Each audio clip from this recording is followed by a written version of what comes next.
The call from the cellar. I arrived in the village in early July. My great-grandmother's old house, the smell of dry grass, the quiet. It was all exactly how I remembered it from childhood. She had just been taken to the hospital with high blood pressure, and my mum asked me to stay at the house for a few days to keep an eye on things. I didn't mind. The countryside always felt peaceful. Almost no internet, no noise, just stillness. I needed that. The first night, I slept uneasily. The wind was strong, and something was banging behind the house near the old well. I got up to check.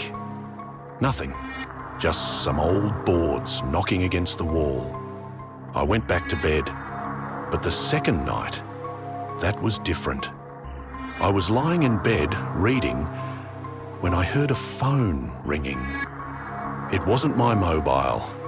It was the sound of an old rotary phone, a loud, metallic ring, unmistakable, and it was coming from below, from the cellar. I froze. The ringing continued, steady, rhythmic, like someone was dialing my number from a place where no phone should be. I tried to convince myself I was imagining it, old house, strange noises, but the ringing wouldn't stop. I went downstairs, opened the cellar door. Darkness stared back at me. I took one step down, and the ringing stopped. I barely slept that night. On the third night, it rang again. This time, I didn't wait. I went straight to the cellar and opened the hatch. And there it was. The phone. An old rotary phone sitting on top of a box of potatoes. No wires, covered in dust, but ringing. I picked up the receiver. Hello? Silence. Then a voice. You finally answered. Hello?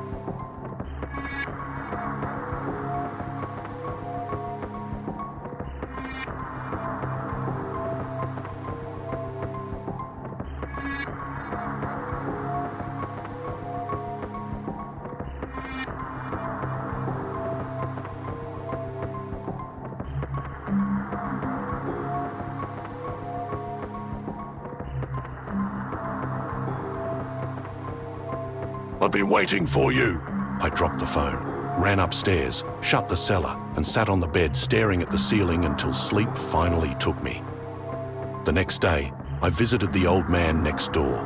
While drinking tea, I casually asked, "Has anything weird ever happened around here? In the cellars?" He looked at me for a long time. Then he said, "That voice. It called my brother once. He went down. Never came back." My skin went cold. When I returned, I avoided the cellar. But now the calls came from inside the house. I heard the phone in the hallway. In the mirror on the kitchen wall, I saw something moving behind me. That night, I gave in. I went down. The phone was no longer on the box. It was now mounted to the wall. Still without cables. I lifted the receiver. "Do you remember what happened that summer?" The words hit me like a punch to the chest. My knees weakened. "He didn't fall. You pushed him. You thought it was a joke. But he hit his head." And I remembered. We were just kids. We found an old abandoned house. He went down into the basement first. I closed the hatch as a joke. He yelled. I laughed. Then I heard a dull thud and silence. I never told anyone. Said we got separated. Now, the voice on the phone. It wasn't just it was his, my friend's, the one I left behind. "Are you ready to let me out?" he asked. The cellar walls creaked. I could feel something approaching. The air filled with the smell of wet earth and blood.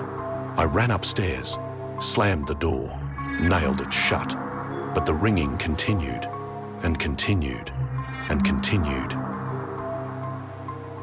Next thing I remember, I was in a hospital bed. They said they found me unconscious in the house, delirious, mumbling about phone calls. I stayed quiet. My mum picked me up and brought me home. I tried to move on, forget. But tonight, my mobile phone rang. Unknown number. I answered and heard, "Now that we're finally connected, shall we talk about you?"